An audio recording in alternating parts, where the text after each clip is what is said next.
Assalamualaikum warahmatullahi wabarakatuh. Saya di sini akan sedikit menjelaskan tentang sistem ekonomi dunia. Sistem perekonomian adalah sistem yang digunakan oleh suatu negara untuk mengalokasikan sumber daya yang dimilikinya, baik kepada individu maupun organisasi di negara tersebut. Perbedaan mendasar antara sebuah sistem ekonomi dengan sistem ekonomi lainnya adalah bagaimana cara sistem itu mengatur faktor produksinya. Dalam beberapa sistem, seorang individu boleh memiliki semua faktor produksi. Macam-macam sistem ekonomi dunia. Yang pertama, sistem ekonomi tradisional. Sistem ekonomi tradisional terdapat kelebihan dan kekurangannya. Kelebihannya, semua anggota masyarakat masih memiliki motivasi untuk menjadi produsen.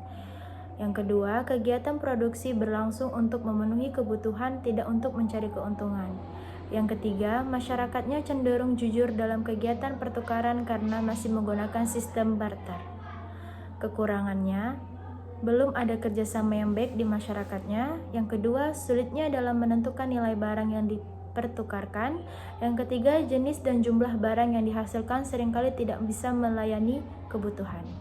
Sistem ekonomi terpusat. Sistem ekonomi terpusat juga memiliki kelebihan dan kekurangan. Kelebihannya, semua aktivitas ekonomi menjadi tanggung jawab pemerintah sepenuhnya. Yang kedua, segala aktivitas perekonomian lebih mudah dikendalikan dan diawasi. Yang ketiga, mencegah terjadinya kesengajaan sosial di masyarakat. Yang kekurangannya, segala potensi kreativitas dan inisiatif masyarakat tidak bisa berkembang. Yang kedua, hak milik perorangan tidak diakui oleh negara. Yang ketiga, individu tidak memiliki kebebasan untuk memiliki usaha sendiri.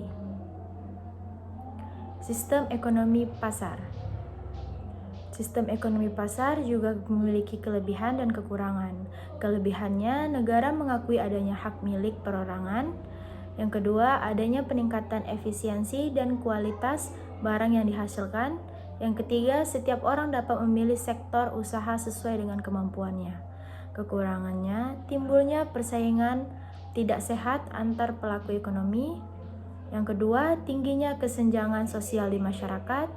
Dan yang ketiga, adanya pihak-pihak yang memonopoli sumber-sumber ekonomi. Sistem ekonomi campuran. Sistem ekonomi campuran juga sama memiliki kelebihan dan kekurangan.